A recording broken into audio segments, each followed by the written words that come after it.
warahmatullahi wabarakatuh. Halo teman-teman, kembali lagi di channel aku. Oke, baiklah teman-teman, di sini aku akan mengajak kalian semua untuk mengetahui lebih dalam mengenai manajemen pembiayaan sarana dan prasarana. Stay tune.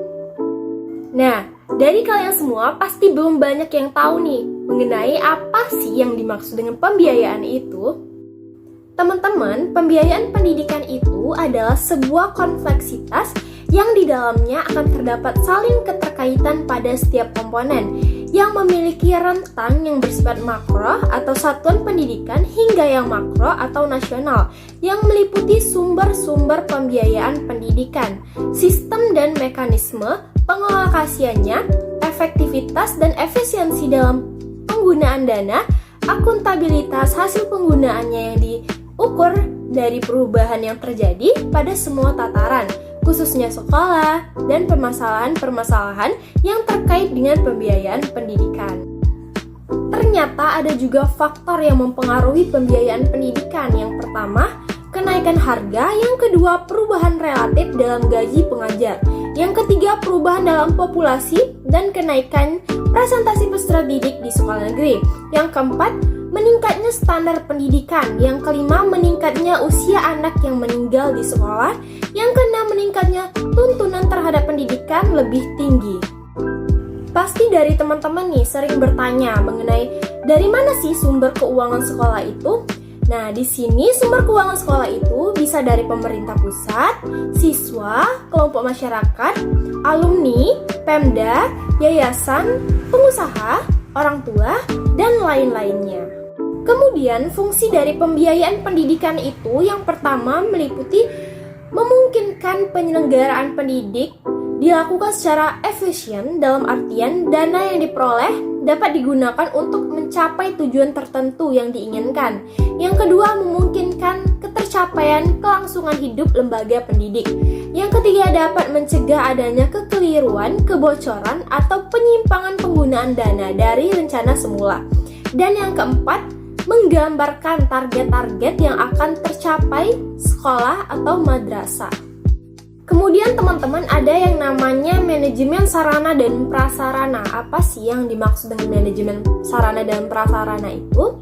Nah, sarana di sini diartikan sebagai semua fasilitas yang diperlukan dalam proses belajar mengajar, baik yang bergerak maupun yang tidak bergerak, agar mencapai tujuan pendidikan dan belajar dengan lancar, teratur, efektif, dan efisien. Sedangkan prasarana merupakan semua perangkat kelengkapan dasar atau fasilitas yang secara tidak langsung menunjang jalannya proses pendidikan atau pengajar seperti halaman sekolah, taman, dan kebun. Kemudian, agar sarana dan prasarana dapat berjalan dengan lancar, maka harus diperlukan perencanaan nih teman-teman. Seperti perencanaan sarana dan prasarana persekolahan dapat didefinisikan sebagai keseluruhan proses perkiraan secara matang, rancangan pembelian, pengadaan, rehabilitas, distribusi, atau pembuatan peralatan dan perlengkapan yang sesuai dengan kebutuhan sekolah.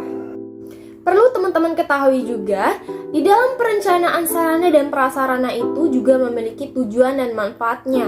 Tujuan diadakannya perencanaan sarana dan prasarana itu yang pertama untuk menghindari terjadinya kesalahan dan kegagalan yang tidak diinginkan.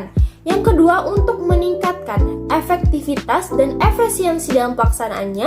Sedangkan manfaatnya, perencanaan sarana prasarana yaitu 1. Dapat membantu dalam menentukan tujuan. 2. Meletakkan dasar-dasar dan menentukan langkah-langkah yang akan dilakukan. 3. Menghilangkan ketidakpastian. Dan 4.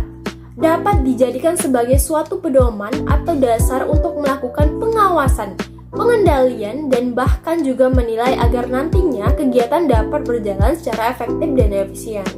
Selanjutnya, untuk mengadakan sarana dan prasarana harus melewati proses yang pertama pembelian, pembuatan sendiri, penerimaan himbah, penukaran, pendaur ulangan, pinjaman, dan penyewaan. Teman-teman, di sini juga ada loh penghapusan sarana dan prasarana. Penghapusan Penghapusan sarana dan prasarana merupakan kegiatan pembebasan sarana dan prasarana dari pertanggungjawaban yang berlaku dengan alasan yang dapat dipertanggungjawabkan secara lebih operasional. Penghapusan sarana dan prasarana diartikan sebagai proses kegiatan yang bertujuan untuk mengeluarkan atau menghilangkan sarana dan prasarana dari daftar inventaris. Oke teman-teman, itu saja untuk hari ini. Terima kasih telah menyaksikan. Dadah!